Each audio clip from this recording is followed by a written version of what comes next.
বিশাল আকৃতির একটি হাঙর যা সমুদ্রের অন্যতম একটি মাছ। হ্যালো এভরিওয়ান, আসসালামু আলাইকুম। আশা করি সকলে ভালো আছেন। নতুন একটা ভিডিও নিয়ে চলে আসলাম আপনাদের মাঝে। এখন আমি আছি রেডিয়ান্ট ফিশ ওয়ার্ল্ড কক্সবাজার। এখন আমরা টিকিট দেখিয়ে ভিতরে প্রবেশ করব। আমরা 20 থেকে একটি টিকিট লটারির মাধ্যমে পেয়েছি, অন্য একটি টিকিট আমাদের কিনতে হয়েছে। আপনারাও চাইলে 20 থেকে লটারির মাধ্যমে টিকিট পেতে পারেন। ভিতরে প্রবেশ করে দেখলাম সামনের জায়গাটি অনেক সুন্দর, তাই আর দেরি না করে ভিতরে চলে গেলাম। রেডিয়ান্ট ফিশ ওয়ার্ল্ডে নাকি সাগরের তলদেশের অনেক রহস্য লুকিয়ে আছে। কি কি রহস্য লুকিয়ে আছে আজকে আপনাদের এটাই দেখাবো। চলুন তাহলে দেখে আসি কি কি রয়েছে এই জায়গাটিতে। প্রথমেই আমরা দেখতে পেলাম একটি অ্যাকোরিয়ামে ভয়ঙ্কর কিছু পিরানা মাছ রয়েছে। এই মাছগুলো বেশিরভাগ হিংস্র ও ভয়ঙ্কর হয়ে থাকে, যা মানুষের উপর যে কোনো সময় আক্রমণ করতে পারে। এখানে আমার মতো আরো অনেক মানুষ এসেছে এটিকে উপভোগ করার জন্য। এখানে রয়েছে স্টারফিশ সহ সমুদ্রের ছোট ছোট ঝিনুক, শামুক ও বিভিন্ন ধরনের প্রাণী রয়েছে এখানে। এগুলো সাধারণত সমুদ্রের উপকূলে দেখা মিলে না।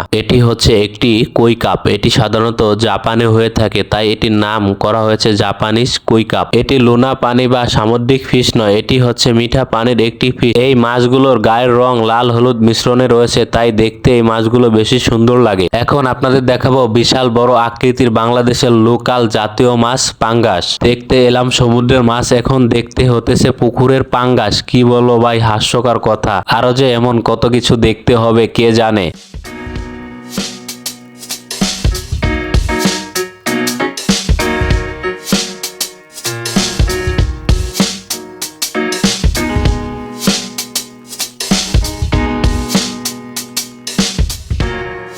এটি হচ্ছে লাল কাঁকড়া, যা আপনি সালসা বিচে গেলে হাজার হাজার দেখতে পাবেন, কিন্তু এখানে মাত্র 3টি লাল কাঁকড়া রয়েছে। এই 2-3টা লাল কাঁকড়া দেখার জন্য আমরা কি এখানে এসেছি? আসলে বাইরে থেকে যতটা ভালো শোনা যায়, কিন্তু ভিতরে আসলে তার বাস্তব চিত্র ততটাই দেখা যায়। এখন আমরা অন্য একটি জায়গায় আসছি, দেখি এখানে সমুদ্রের কোনো কিছু পাওয়া যায় কিনা। এখানে এসে দেখলাম কিছু মানুষ ছবি তুলতেছে এবং ভিডিও করতেছে। আমরাও দেখবো এখানে কি কি রয়েছে। এখানে দেখার মতো সামুদ্রিক বিভিন্ন ধরনের কিছু মাছ রয়েছে। এদের ভিতর রয়েছে সাপনোজ গিটার ফিশ, যা গিটার ফিশ নামে পরিচিত। এই মাছগুলোর আকৃতি হুবাহু গিটারের মতো। এটি গভীর সমুদ্রে বসবাস করে। এর পাশেই রয়েছে সমুদ্রের বিশাল আকৃতির একটি হাঙর, যা সমুদ্রের অন্যতম একটি মাছ। শার্ক নামেও চিনে থাকে অনেকে। এটি সমুদ্রের বিচিত্রময় একটি প্রাণী। এই অ্যাকোয়ারিয়ামে হাতে গোনা অল্প কিছু সামুদ্রিক মাছ দেখা যাচ্ছে, যে মনে হচ্ছে কষ্টটা একটু হলেও উসুল হবে।